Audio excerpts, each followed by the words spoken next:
మేము పవర్లో ఉన్నా పవర్ లేకపోయినా 24 గంటల్లో 22 గంటలు తాడిపత్రి నుంచి ఆలోచిస్తారు.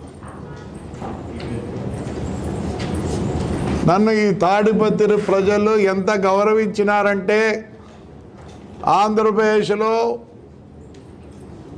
ఎలక్షన్ టైంలో నన్ను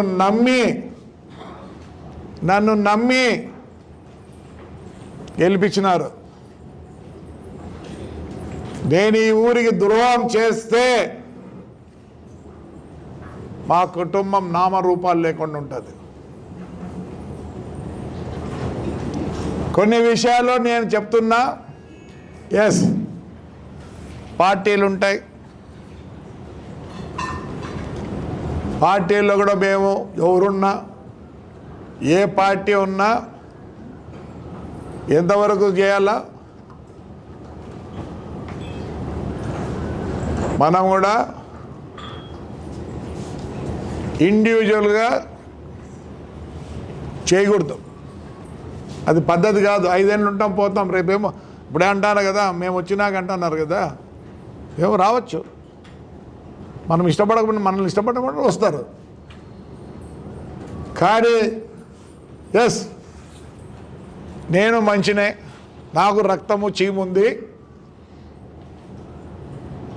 నన్ను కష్టపడిన వాళ్ళు చాలామంది ఉన్నారు, అయినా నేను కేర్ చేయను. సహజం, ఏమైనా మాట్లాడచ్చు, యూట్యూబ్లో ఏమైనా పోవచ్చు. కొందరు ప్రత్యేకంగా వాళ్ళ జరుగుతుందని చాలా చేసినారు. కానీ అయినా కానీ నేను మంచిగారో లీగల్ నోటీస్ ఇచ్చినావా లేదా? నేను నాగిరెడ్డి దగ్గర పోతా. ఇప్పుడు బ్లూ ప్రింట్ ఏంది, ఏముంది? ఎస్ వైలేషన్ ఉంది. ఆయన పోయి ఆయనే కొట్టుకున్నాడు. పెద్ద ఆయన ఇంజనీరింగ్ కాలేజ్ ఆయన. మేము కొట్టామా? ఎందుకు కొట్టినాం? ఇంకా కొట్టాలా? మేము నోటీస్ ఇచ్చినాం. ప్రతిదీ అంతే. ఎందుకు మేము అల్లే టార్గెట్ చేస్తామంటే నేను నిజం చెప్తా. ఎస్, వాళ్ళు నన్ను టార్గెట్ చేసినారు. అయినా కానీ నేను లీగల్గా పోతా. అవసరం లేదు నాకు. మీ ఎక్స్ఎంఎల్ కొట్టమంటావా? మీరు అనండి, ఇప్పుడే కొడతా. ఎస్, నువ్వు రిజిస్ట్రేషనే తప్పు చేసినావు, రా. ఏమి ఇచ్చినారు రిజిస్టర్ ఆఫీసర్లు? నువ్వు ఉన్న స్థలం కన్నా మళ్ళీ పక్కది కూడా రిజిస్టర్ చేస్తున్నావు. ఇప్పుడు చెప్పు, నేను ఇప్పుడు చెప్తాను. లేదు అని చెప్పు. అమ్మా టీపీఎస్ పర్మిషన్ ఉందా? ఏమీ లేదు. మరి ఆయన ఎమ్మెల్యేగా ఉండి చేసుకోకూడదు. మేము వద్దంటే ఇది లీగల్గా మేము మాట్లాడతాను. ఇప్పుడు కూడా మాట్లాడతాను. బ్లూ ప్రింట్లో మున్సిపాలిటీ సంతకాలు, మున్సిపాలిటీ కట్టాల్సినట్టు కట్టారా? ఎస్, కక్షే, నాకు కక్ష ఉన్నా కానీ లీగల్. ఫయాజ్ బాషా చెప్పాలన్నా లీగల్. సగం మంది పోయి అనంతపూర్లో మున్సిపాలిటీ ఈడుంటే ఎవరు చెప్తారో ఏమో, వాళ్ళకు అతి మంచి అడ్వైజర్లు ఉన్నారు. ఏమమ్మా కార్పొరేషన్లో ఒకవేళ రిజిస్ట్రేషన్లో ఉంది, లేదా గుత్తిలో చేసుకోవచ్చు, లేదా తేడాన్ని చేసుకోవచ్చు, అట్లా అనుకున్నారు. ఎస్, నన్ను కష్టపెట్టినారు. మీకు తెలిసి రావాలి. ఎప్పుడు పర్సనల్గా పోవద్దండి. నేను మీ ఇంట్లోకి అందరి ఇంట్లోకి రాలేను, కాగలను. నేను అంత మర్యాద లేనోని కాదు. మా పాప ఉంది, మా పాప సరిపోతుందో సరిపోదు, గౌరవిస్తా. మా నాన్న నేర్పించినాడు గౌరవం. ఎంత బాధ ఉంటుంది నాకు కూడా. నేను మా పాపని వాణి కాబట్టి ఎట్లనే తిరుగుతా రాఘవ గారిని. నేను పాపని పోయి తిడితే ఎట్లుంటుంది?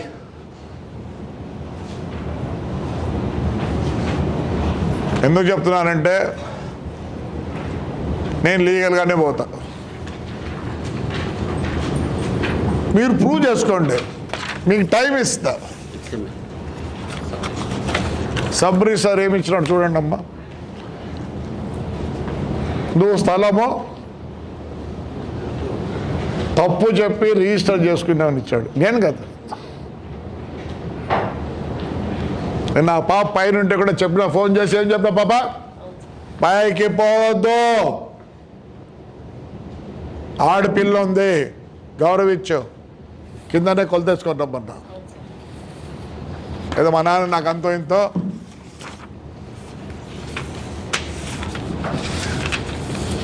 క్వశ్చనే ఉండదు. మేము లీగల్గా 5 ఏళ్ళు కాదు 10 ఏళ్ళు కొట్లాడతా, లీగల్గానే తెచ్చి కొడతా. కలెక్టర్ రాసిన లెటర్ లేదా నీకురా, ఇమీడియట్ కొట్టండి అని ఇచ్చినాడు.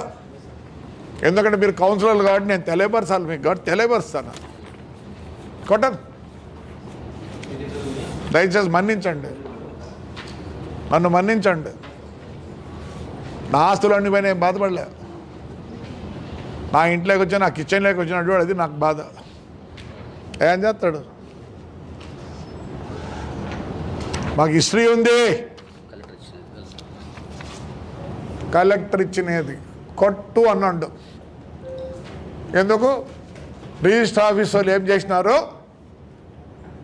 తప్పు, రిజిస్ట్రేషన్ తప్పు, ఈయన ఇంత ఉంటే ఇంత వేరే వాళ్ళది కూడా ఆక్రమించుకున్నాడు అని తప్పు అని మీకు తెలియపరచాలా? కౌన్సిలర్ గారికి తెలియపరచానా?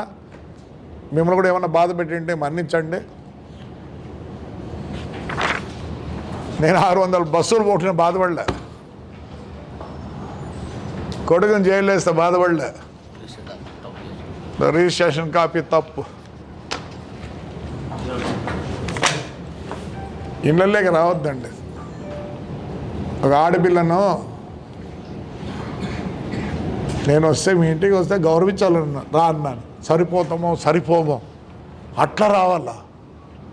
నేను మా పాప ఇంటికి పోతే గౌరవించదా? లేచి నిలబడి రా అన్న అంటుంది. నువ్వైనా అంటావు, నువ్వైనా అంటావు, నువ్వైనా అంటావు. అదే నేను వేరే విధంగా వస్తే మీరు అనుకుంటారా నేను ఏదో చేస్తా.